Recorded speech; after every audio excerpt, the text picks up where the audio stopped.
আসসালামু আলাইকুম। রমজান মাস, লুঙ্গি পরে ভিডিও নিয়ে চলে আসলাম। যাই হোক, যে কারণে আসলাম সেটা হলো যে আপনারা অনেকেই গরুর উত্তেজনা নিয়ে খুব চিন্তিত থাকেন। যে গরু উত্তেজনা, গরু ঘন ঘন আপনার বীর্য বের হয়, উত্তেজিত হয়ে যায়, ধাতুক হয় অনেকে বলেন। তো এগুলোর জন্য কি করবেন? তো আমি প্রথমে বলে রাখি, এটা কিন্তু একটা স্বাভাবিক সৃষ্টিগত প্রদত্ত একটা প্রক্রিয়া। এটা আপনার আমার হাতে নাই। ষাঁড় গরু উত্তেজিত হবে, গাভী গরু হিটে আসবে, এটাই প্রকৃতির নিয়ম। আপনি মানুষ, আপনার ক্ষেত্রেও যা, পশুর ক্ষেত্রেও তা, সবার ক্ষেত্রেই এটা সমান, কারণ এটা জিনগত প্রক্রিয়া। এটা আপনার আমার হাতে বন্ধ করার মতো কিছু নেই।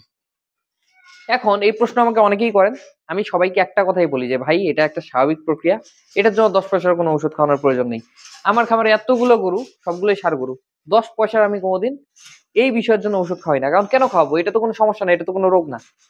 অনেকেই বলেন যে এই ধাতু ক্ষয় হয়, এটার জন্য গরু শুকিয়ে যায়। পুরাটা একটা ভোকাস কথা, যে কথার কোনো ভিত্তি নেই। অন্তত আমি বিশ্বাস করি না। কারণ আমি আমার খামার জীবনে আমি গরু পালন করে আসতেছি, আমি দেখতেছি এই কথার কোনো ভিত্তি নেই। আপনি গরুকে যদি পর্যাপ্ত খাবার দেন, ফ্যাটেনিং যদি আপনি করতে পারেন, আপনার গরু মোটা তাজা হবে। বরং মোটা তাজা হওয়ার পর এই সমস্যাটা সমাধান হয়ে যায়। কিন্তু শুকনো অবস্থায় এটা থাকে, কারণ শুকনো গরু এটা করবেই। শুকনো গরু একটু শরীর টরীর হালকা থাকে, ওরা একটু উত্তেজিত বেশি হয়। যখন মোটা হয়ে যায় এটা কিন্তু ঠিক হয়ে যায়। আমি যতজনকেই বলি যে এটা একটা স্বাভাবিক প্রক্রিয়া, ততজনই কিন্তু এটা বিশ্বাস করে না। যে ভাই ঔষধের নাম বলেন, ঔষধ আছে যেমন অক্সকুল, অক্সকুল খাওয়াবেন গরু ঠান্ডা হয়ে যাবে, কিন্তু লাভ নেই তো ভাই। আপনি একটা গরুকে সাপোজ অক্সকুল দেন, দেখবেন যতদিন দিচ্ছেন গরুটা ঠান্ডা থাকে। অক্সকুল দেওয়া শেষ, দেখবেন গরু আবার আগের মতো উত্তেজিত হয়ে যায়। অথবা এই ধরনের যত গরুকে ঠান্ডা করার মতো ঔষধ পাওয়া যায়, এগুলো যতদিন খাওয়াবেন ততদিন কাজ করে, খাওয়ানো বন্ধ, আবার গরু আগের মতো উত্তেজিত হয়ে যায়। মানে যতদিন খাওয়ান ততদিন দমন থাকে। এখন আপনি একটা গরুকে যদি প্রত্যেকদিন এই ধরনের ওষুধ খাওয়ান, ওষুধের পিছনে যদি 50 টাকা দিনে ব্যয় করেন, মাসে 1500 টাকা ব্যয় করেন, 3 মাসে যদি 4500-5000 টাকা যদি শুধু ঔষধের পিছনে ব্যয় করেন, একটা গরু তো লাভ হয় কয় কোটি টাকা ভাই। একটা গরুতে কত কোটি টাকা লাভ হয় যে আপনি একটা গরুর পিছনে ওষুধের পিছনে পার ডে এত টাকা খরচ করবেন? প্রয়োজন নাই তো। যেমন আমি স্বাভাবিকভাবে বলি, কিছুদিন আগে আমার সাথে একজনের কথা হলো, উনাকে আমি বারবার করে বুঝাইলাম যে ভাই এটা একটা স্বাভাবিক প্রক্রিয়া, এটার জন্য কোনো কিছু লাগবে না। উনি আমাকে বললো কি, বলছে আপনার জ্ঞানের ধারণা আমার বুঝা শেষ, আপনার জ্ঞান কতটুকু? আপনি গরুর স্বাভাবিক প্রক্রিয়া এটাকে বলে চালায় দিচ্ছেন, মানে ওষুধের নাম বলতে পারেন না। মানে উনি এটাই বুঝাইতে চাইছে, এত বিস্তারিত বলেন। উনি বলছে আপনার জ্ঞানের ধারণা আমার বুঝা শেষ।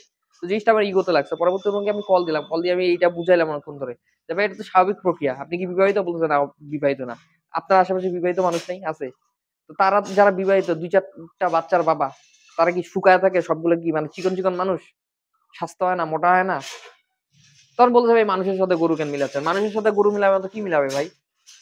উনি আমাকে একটা কথা বলছিল যে মাস্টারবেশন আর আপনার মেলামেশা দুইটা তো এক জিনিস না। আপনার সাথে আমি খোলামেলায় আলাপ আলোচনা করতেছি এই বিষয়টা। আমার কথা হলো, ভাই গরুকে তো বিয়ে দেওয়া যায় না। গরু বিয়ে দেওয়া যায়? তো গরুকে বিয়ে দেওয়া যায় না। আপনি মানুষ, আপনি বিয়ে করার পর মেলামেশা করতেছেন। গরু তো বিয়া শাদী করে না, তার তো বউ নাই, সে মেলামেশা করবে কার সাথে? তার যেটা স্বাভাবিক জিনিস সেটা তো স্বাভাবিক ভাবে হবেই। তার যেটা বাড়তি সেটা বের হয়ে যাক না রে ভাই। আপনার তো এটা নিয়ে মাথা ব্যথা কিসের? জীবন তার, যৌবন তার, মাথা ব্যথা আপনার।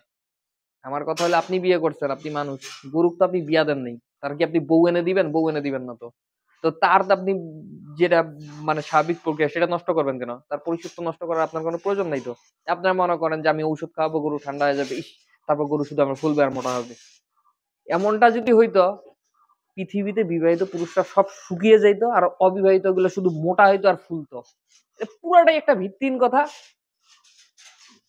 আপনার জিনগত যে প্রক্রিয়াগুলা, এগুলার আপনার মানে কি হচ্ছে না হচ্ছে, বীর্য যাচ্ছে না, ধাতু যাচ্ছে, দিনে 3 বার যাচ্ছে না 10 বার যাচ্ছে, এগুলা নিয়ে আপনার ভাবার কোনো দরকার নেই। যেগুলো সৃষ্টিকর্তা প্রদত্ত, যেমন গাভী গরু হিটে আসবে, ষাঁড় গরু উত্তেজিত হবে, এগুলোর জন্য 10 পয়সা কোনো ওষুধ খাওয়ানোর দরকার নেই। হ্যাঁ, আপনার যদি কোটি কোটি টাকা থাকে, টাকা কামড়ায়, টাকা শুধু ছিনিমিনি করে, টাকা উড়ানোর জায়গা না পান, তাহলে আপনি করতে পারেন। আমার কথাগুলো আজকে তিতা লাগবে অনেকজনকে, কিন্তু তারপর এটা বলি কারণ এইটা নিয়ে এত পরিমাণ প্রশ্ন আমাকে করা হয় যে আমি কিন্তু হাফ মেন্টাল হয়ে যাই এইগুলোর উত্তর দিতে দিতে। আমি বারবার প্রত্যেকটা ভিডিওতে বলি এটা একটা স্বাভাবিক প্রক্রিয়া, আপনারা বুঝেন না।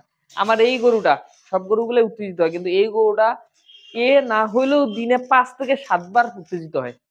5 থেকে 7 বার না হলেও বীর্য পড়ে মাটিতে, ঘন। তার তো ধাতু হয় কই, ওর স্বাস্থ্য দেখেন তো।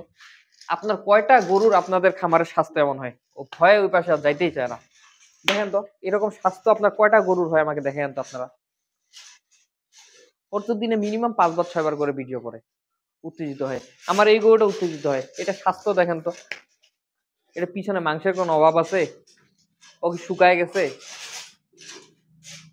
এই প্রশ্নগুলো এত পাই মাথাটা খারাপ হয়ে যায় উত্তর দিতে দিতে। বারবার বলি এগুলো একটা স্বাভাবিক প্রক্রিয়া। গাভী গরু হিটে আসবে, ষাঁড় গরু উত্তেজিত হবে। এগুলো নিয়ে 10 পয়সার ওষুধ খাওয়ানোর দরকার নেই। তারপর আপনার বুঝেন না ওষুধ লাগবে।